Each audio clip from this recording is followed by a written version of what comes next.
एक और rocket attack हुआ है। मेरे कैमरामैन मान आपको दिखाएंगे और साथ ही साथ हमें खुद शेल्टर की तरफ भी मूव करना पड़ेगा। मान run run run run run run. और ये देखिए मिसाइल, देखिए ठीक एक मिसाइल हमारे ठीक ऊपर, सायरन भी बज रहा है और मिसाइल को न्यूट्रलाइज कर लिया गया है। हमें यहाँ पर कोई बंकर नहीं है, इसलिए यहीं पर तुरंत ही झुकना पड़ेगा। वो देखिए दूसरा मिसाइल का बराज आ रहा है, एक के बाद एक, 3 4 5 मिसाइल्स सारी की सारी न्यूट्रलाइज की जा रही है। मान मान डक करो, क्योंकि यहाँ कोई बंकर नहीं है, इसलिए हमें यहाँ पर नीचे ही झुकना पड़ेगा। कोशिश करना मान दिखाने के लिए, दर्शकों को दिखना चाहिए कि किस तरह से लगातार मिसाइल अटैक यहाँ पर हो रहे हैं।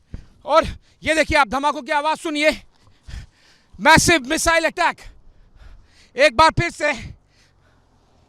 इसीलिए कोशिश हम करते हैं हमेशा कि अधिकतर समय किसी बंकर के पास में रहे, लेकिन अभी जो सायरन बजा तो उस समय हम मूव कर रहे थे। ओके, सायरन ऑफ हो गया है, लेकिन फिर भी अभी भी मान आपको दिखाएंगे कि ये देखिए जो मिसाइल का धुआं, ट्रेल जिसे कहते हैं, कैसे हवा में नष्ट कर दी गई। हमें 5-6 धमाके सुनाई दिए थे और आखिरकार सभी मिसाइलों को एक बार फिर से न्यूट्रलाइज कर लिया गया। पहली बार ऐसे हम सिचुएशन में फंसे जहां पर किसी बंकर के पास में नहीं थे, क्योंकि हम एक मूविंग रिपोर्ट फाइल कर रहे थे मूव करते हुए, और इसलिए जो नज़दीकी बंकर जो कि यहाँ पर एक्चुअली में हर कुछ 100 मीटर पर होता है, हमें पता नहीं एग्जैक्टली यहाँ पर कहाँ था, और उसी समय पर ये मिसाइल का बराज आया। देखिए आयरन डोम सिस्टम एक्टिवेट हुआ और ठीक हमारे सर के ऊपर मिसाइल बराज न्यूट्रलाइज कर दिया गया।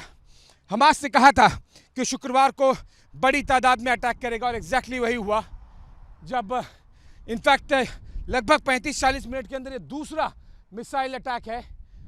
बाल बाल हम बचे हैं, क्योंकि कल तो एक मिसाइल मेरे और कैमरामैन मान के ठीक 20 मीटर दूर आकर गिरा था, और आज फिर 35-40 मिनट के गैप में ये दूसरा रॉकेट अटैक ठीक हमारे ऊपर लकीली एक बार फिर आयरन डोम काम किया और सारी मिसाइलों को आसमान में ही न्यूट्रलाइज कर दिया। कैमरामैन मान के साथ मैं आशीष सिंह, एबीपी न्यूज़ के लिए गाज़ा बॉर्डर के पास से।